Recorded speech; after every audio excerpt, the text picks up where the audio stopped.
Dinar and Iraq news. Including Iraqi victories remain fragile as U.S. reduces troops. Articles posted on IQDcalls.com. Latest Iraq news February 19, 2018. With the approaching date of the elections began the political blocs to restructure and organize again to enter the election season, but there are blocs succeed in attracting competent and professional figures, which are highly accepted by the Iraqi street, and others fail in that and remain in place by the inclusion of personalities predominantly sectarian and national, bring only states and crises to the country. The Iraqi voter has a complete culture and consciousness in how to choose the national list and competent personalities capable of change and construction of the country, especially that the next stage is the stage of construction and reconstruction and fighting corruption after the elimination of terrorist organizations in the country. Iraqi observers have agreed that the most acceptable coalition for all, whether citizens or politicians, is a victory alliance. What distinguishes it from the other coalitions participating in the elections is the inclusion of the different components of the people and the drop-down of its list in 18 governorates. It also includes professional and efficient personalities capable of change in the next stage, winning the most votes in the upcoming parliamentary elections.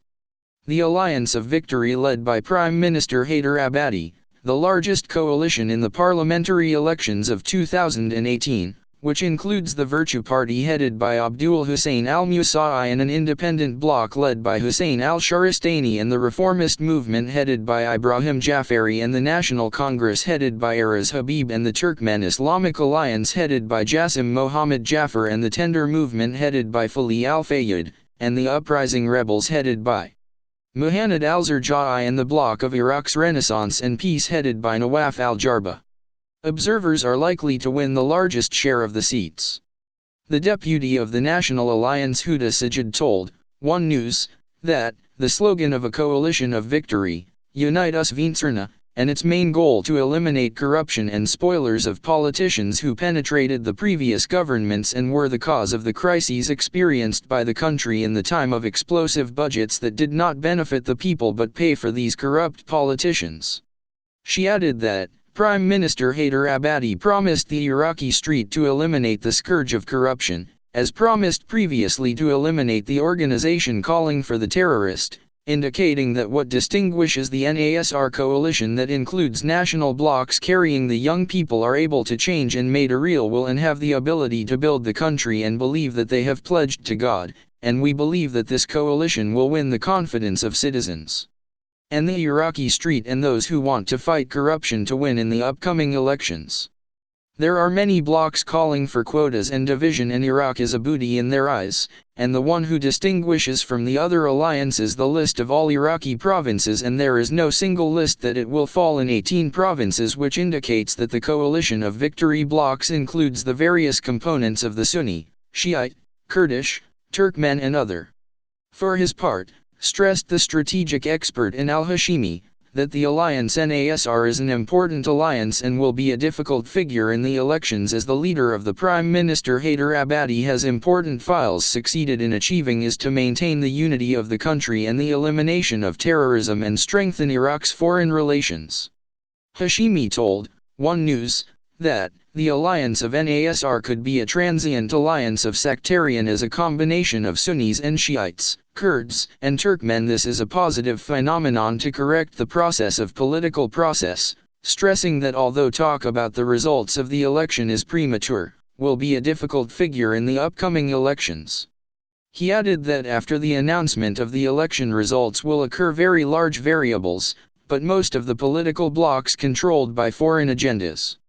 The question is whether the political blocs can get rid of the influence of the external player, who may not only accept a national partnership and not the political majority.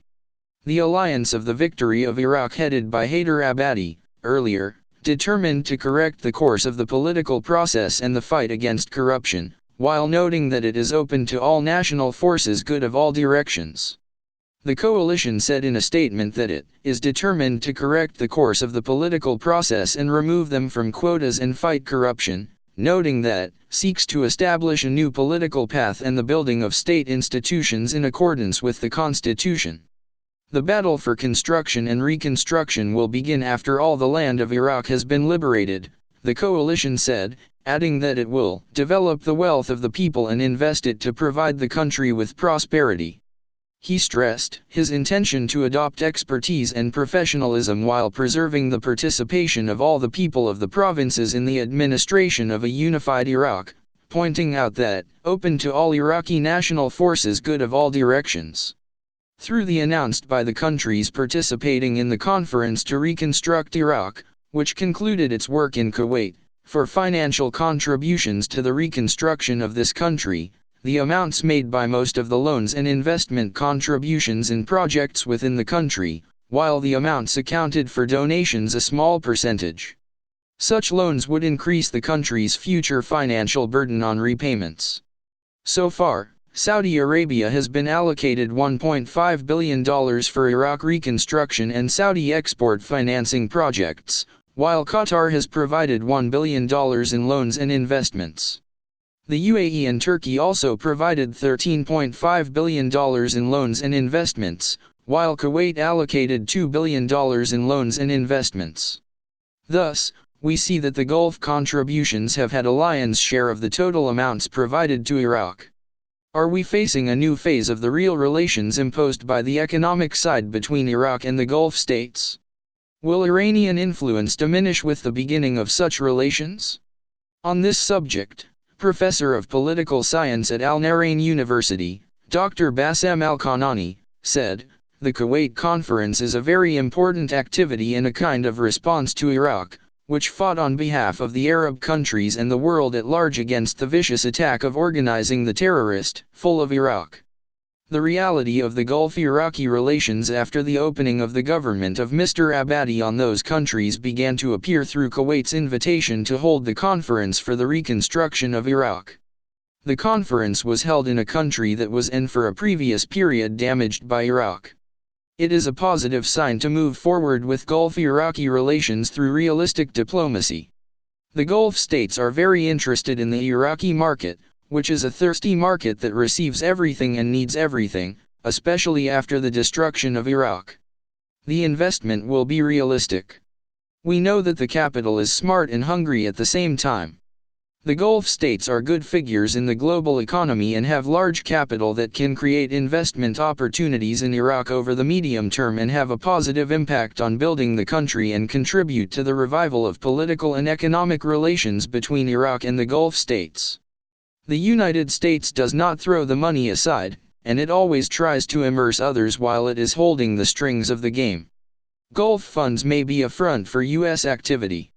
The United States also has some observations on Iraqi political performance, and its size from Iraq's assistance may have been due to this performance. We expect to see other economic events, and the United States may have a bigger role. The next elections will change the Iraqi political map. To forget that the last period during which Iraq was unable to reach an institutional system because of quotas, and the construction of a rule based on a political majority with an active opposition to the process of institution building and the consolidation of democracy, and through this process will know where to turn. On the one hand there is a real ideological influence by Iran on Iraq, and on the other hand, there is a common rapprochement and blood between Iraq and the Arabian Gulf, as they are the sons of the one Arab nation, in addition to the subject of religion that brings them together, and the presence of capital in the Gulf with the need of Iraq. All of this will lead us to positive thinking in starting towards the Iraqi interest. Iraqi victories remain fragile as U.S. reduces troops. QAIM, Iraq, AP, from their outpost on Iraq's westernmost edge, U.S. First Lieutenant Kyle Haggerty and his troops watched civilians trickle into the area after American and Iraqi forces drove out the Islamic State group. They were, he believed, families returning to liberated homes, a hopeful sign of increasing stability. But when he interviewed them on a recent reconnaissance patrol, he discovered he was wrong. They were families looking for shelter after being driven from their homes in a nearby town. Those who pushed them out were forces from among their liberators, Shiite militiamen who seized control of the area after defeating the IS militants. It was a bitter sign of the mixed legacy from the United States intervention in Iraq to help defeat the militants. American-backed military firepower brought down the IS caliphate, but many of the divisions and problems that helped fuel the extremists' rise remain unresolved. The U.S.-led coalition, which launched its fight against IS in August 2014, is now reducing the numbers of American troops in Iraq, after Baghdad declared victory over the extremists in December. Both Iraqi and U.S. officials say the exact size of the drawdown has not yet been decided. U.S. and Iraqi commanders here in western Iraq warn that victories over IS could be undercut easily by a large-scale withdrawal. Iraq's regular military remains dependent on U.S. support. Many within Iraq's minority communities view the U.S. presence as a buffer against the Shiite-dominated central government.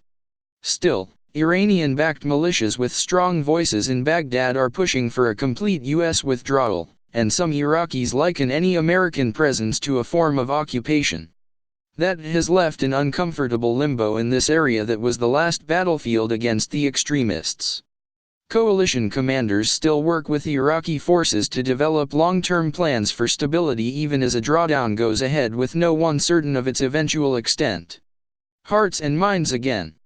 Let's go win us some hearts and minds, Sergeant Jonathan Carey, 23, joked as he and Haggerty and the patrol convoy set off from a base outside the town of Qam, evoking a phrase used in American policy goals for Iraq ever since the 2003 U.S.-led invasion that ousted Saddam Hussein.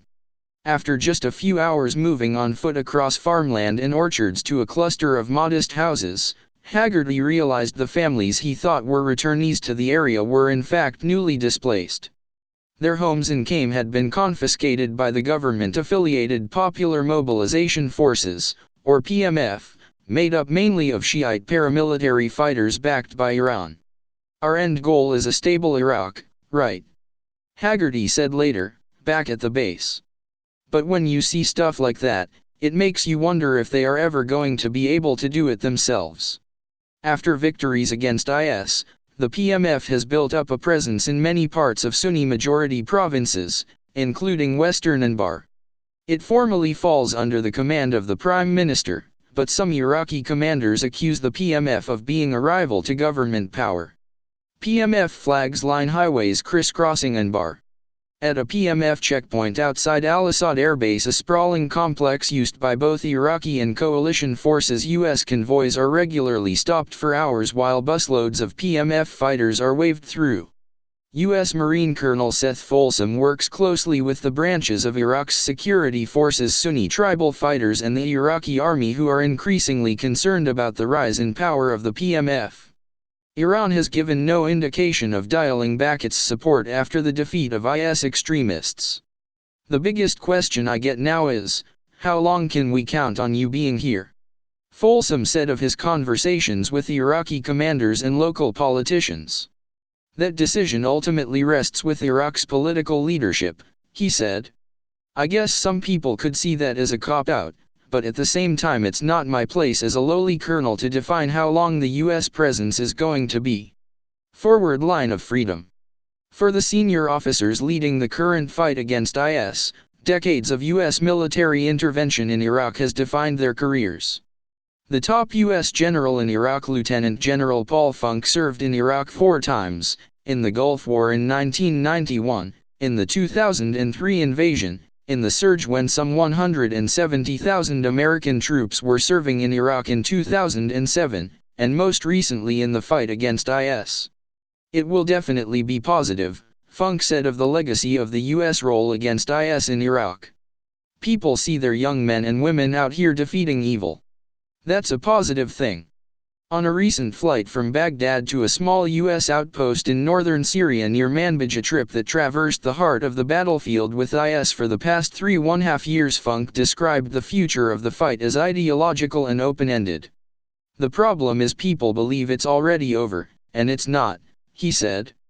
Beating the ideology, destroying the myth, that's going to take time.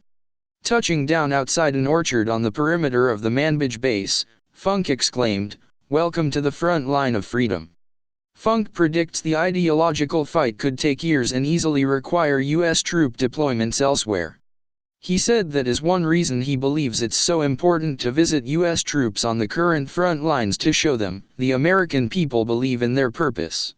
We have got to recruit the next generation, he said. Many of the young U.S. troops interviewed by the Associated Press said they didn't know anything about the Islamic State group when they enlisted. Radin Simeonov, a 21-year-old corporal in the Marines, enlisted in 2014, when all he knew about the U.S. military was from movies and video games. I felt like I wasn't going anywhere with my life. I had no idea what IS was. I just knew I wanted to go to war, he said. Once deployed, he said talk rarely broached the big questions of what we are doing here, or why. But I do wonder all the time, why are we spending all this money in Iraq, he said. There's probably some greater plan or reason that someone much higher up than me knows. Is the juice worth the squeeze? Along Iraq's border with Syria, the two Iraqi forces charged with holding a key stretch of territory lack direct communication. Because one force falls under the Defense Ministry and the other under the Interior Ministry, their radios are incompatible. Instead, the troops use Nokia cell phones in a part of the country where network coverage is spotty to non-existent. At the nearby coalition outpost near Qam, U.S. Army Lieutenant Colonel Brandon Payne spends much of his time filling communications gaps by relaying messages between different branches of Iraq's military. The coordination is not where we hoped it would be, Payne said. But they do talk to each other, and we see that as a sign of progress. Tactical shortcomings within Iraq's military are partially what fueled the expansion of the coalition's footprint in Iraq in the past 3 years. As Iraqi ground forces demonstrated an inability to communicate and coordinate attacks across multiple fronts, U.S. forces moved closer to the fighting and sped up the pace of territorial gains. Despite the caliphate's collapse, those weaknesses have persisted. Iraqi forces remain dependent on coalition intelligence, reconnaissance, artillery fire, and airstrikes to hold territory and fight IS insurgent cells. Payne regularly shuttles between his base, Qam, and the Syrian border, meeting with different members of Iraqi forces to coordinate security and repel IS attacks from the Syrian side. I would say we are still needed, Payne said. We are getting great results with this model, but you see how much goes into it. The base, once a small, dusty outpost, now houses a few hundred coalition troops and is a maze of barracks, gyms, a dining facility, laundry services, and a chapel. At some point, someone much higher up than me is going to decide the juice is just not worth the squeeze, Payne said, referring to the cost of such a large outpost in a remote corner of the country. Rotten leadership.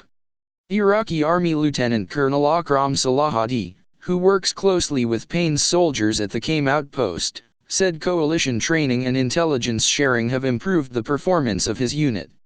But overall, the U.S. effort in Iraq gives him little hope for the future. Corruption in the military, Hadi said, remains as bad as it was in 2014, when it was seen as a major reason why entire Iraqi divisions simply dissolved in the assault on Mosul by a few hundred IS fighters. Young Iraqi soldiers with ambition and talent can't rise through the ranks without political connections. Top ranks are bloated with officers who have bought their promotions. Within his division alone, Hadi said he can think of 40 officers with no military background who attained their rank because of their membership in a political party. With leadership like this, the rest will always be rotten, he said.